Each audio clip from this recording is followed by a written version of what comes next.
There's a brilliant, highly deceptive, and almost invisible game of high-stakes chess unfolding right now in the executive offices of the WNBA, and it is quietly separating the architects of future dynasties from the general managers who are still chasing the illusion of social media hype instead of championships. Welcome back to WNBA Pro, where we break down the real business behind professional women's basketball. Right now, we are witnessing a major shift in how championship rosters are built, and two developing storylines perfectly expose a growing gap between winning attention online and actually winning titles on the court. On the West Coast, the expansion draft sent a silent but powerful shockwave through the league. The Golden State Valkyries, a brand new franchise with a blank slate, major financial backing, and the opportunity to select recognizable talent, made headlines not just for the players they selected, but for the high-profile names they intentionally passed on. Their decision to ignore major marketing opportunities signaled a clear shift toward a more data-driven, long-term roster-building philosophy. Meanwhile, in the Midwest, a very different strategy is taking shape. The Indiana Fever front office is reportedly considering running it back with their current roster. In a league that is quickly turning into a competitive arms race, choosing not to make major moves could either be a masterclass in patience or one of the most dangerous gambles of the entire offseason. Today, we're breaking down why Golden State made their surprising decisions and why Indiana's patience could define the next decade of the WNBA. A lot of people don't understand when it comes to KK that KK Timpson's stock is in the gutter. Like, it is in the gutter. Like, a lot of people are like, oh, you know, teams will take her based on potential.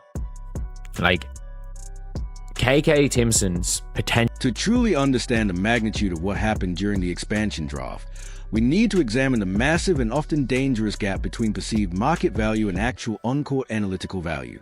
Over the past few seasons, the WNBA marketing machine helped build Sophie Cunningham into one of the most recognizable personalities in the league. She developed a reputation as a tough enforcer, a perimeter shooter, and a high-energy competitor, while also building a strong personal brand that attracted attention from fans, media, and sponsors. From a business perspective, she looked like the perfect expansion draft selection, a recognizable veteran who could help sell tickets, build a fan base, and give a new franchise an immediate identity. That's why many people expected the Golden State Valkyries to select her from the Phoenix Mercury without hesitation. But when draft night arrived, Golden State's front office made a very different decision. Instead of following the media hype and brand recognition, they chose to ignore the popularity and focus strictly on long-term roster construction and analytics. Leaving such a recognizable player unselected was not a mistake or an oversight, it was a calculated statement. It showed that the Valkyries are not building a team to win headlines or social media attention. They are building a roster designed to win games and compete for championships in the long run. Who will give you the same energy if they're a starter or if they're a bench player. Who will play the one if needed. She can't dribble. But like, there are certain matchups where she can be a secondary ball handler because she's like, her IQ, she can play the one. Like, she looked really good playing the one in preseason, and then I think it was the Connecticut Sun full court press. You also have to understand who is running the show in Golden State. This is not a typical expansion franchise trying to sell jerseys and build hype overnight. The Golden State Valkyries are being built with a philosophy very similar to the championship model associated with the Golden State Warriors organization, a system heavily influenced by analytics, efficiency, roster chemistry, and long-term sustainability rather than short-term popularity. Their evaluation process is not driven by social media followers, tunnel fashion, or viral highlight moments. Instead, they prioritize advanced metrics, defensive versatility, decision-making under pressure, shooting efficiency, and how a player fits into a long-term system. When their front office evaluated Sophie Cunningham, they reportedly looked beyond the personality and media attention and focused strictly on on-court production, consistency in high-pressure situations, defensive discipline, and overall roster fit. Building a locker room from scratch is one of the most fragile processes in professional sports, and expansion teams often prioritize players who fit a system and culture rather than players with the biggest personalities. By passing on Cunningham, Golden State made a bold and controversial statement that they are prioritizing roster balance, chemistry, and long-term competitiveness over immediate marketability. Whether that decision proves to be brilliant or a mistake will only be answered over time, but the message was clear. The Valkyries appear focused on building a sustainable winning organization, not just a popular one. Other than Alyssa Smith, probably.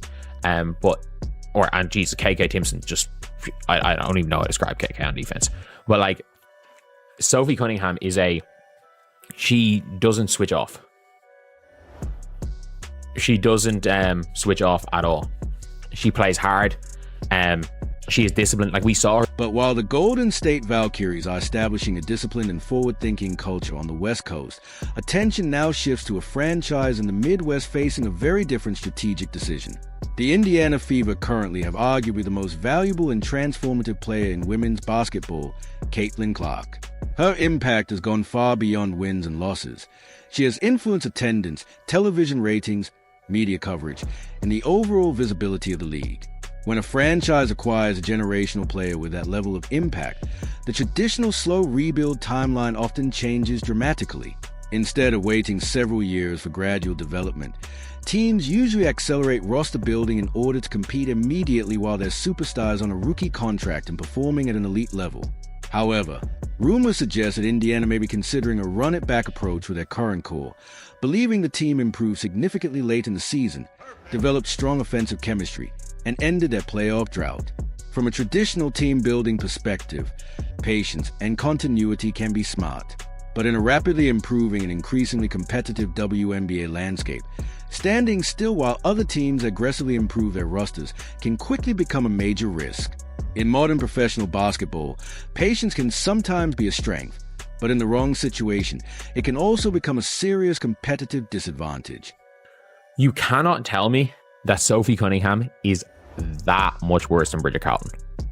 She's a better shooter than Bridget, same height. I think Sophie's a better passer.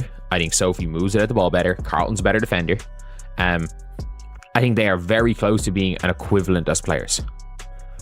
And let's take an objective look at the current state of the Indiana Fever roster. While the team did reach the playoffs and showcase an exciting, high-powered offense at a preferred pace, those strengths were tested once postseason intensity took over. In that environment, where physicality increases, defensive pressure tightens, and every possession becomes more demanding, the Fever struggled to consistently match that level. Throughout her rookie season, Caitlin Clark faced constant defensive attention, including full-court pressure, aggressive physical play, and schemes designed specifically to disrupt her rhythm. She handled it impressively and still produced at a high level, but it also highlighted areas where the roster could evolve. Championship-level teams often have players who bring physical presence, defensive toughness, and the ability to protect their star in high-pressure moments, whether through strong screens, interior defense, or setting a tone physically. Historically, elite guards have benefited from that kind of support system, and it's a component many teams prioritize when building contenders. For Indiana, relying solely on internal development without addressing those structural needs could be a significant risk. Growth is important, but expecting it alone to resolve key roster gaps in a rapidly improving league is a gamble that could impact their ability to compete at the highest level. Based on what we know, I think she would have been taken. And again, a lot of people are like, oh, but what about KK? Like, they would have taken her for potential. I still think KK's potential is just hypothetical. Like, there might be nobody that was almost higher on KK at a time last year, because I fully believed that all KK needed was rep. The biggest risk facing the Indiana Fever front office may come from their own success off the court. The impact of Caitlin Clark has transformed the franchise into one of the most valuable and visible brands in the league, with sold-out arenas, surging merchandise sales, and strong national television interest. While that level of success is a major achievement, it can also create a false sense of stability. When revenue, attention, and popularity are all rising, it becomes easy for decision-makers to assume that the on-court product is already at a championship level. But the competitive reality of the WNBA tells a different story. The league's top teams continue to evolve aggressively. The New York Liberty are constantly refining their roster. The Las Vegas Aces remain a dominant force under elite coaching, and the Minnesota Lynx continue to strengthen their defensive identity. In that environment, standing still can quickly turn into falling behind. For Indiana, relying solely on internal development without making targeted improvements risks widening the gap between them and true championship contenders. Generational players are not just meant to elevate a franchise's popularity, they are meant to anchor title-winning teams.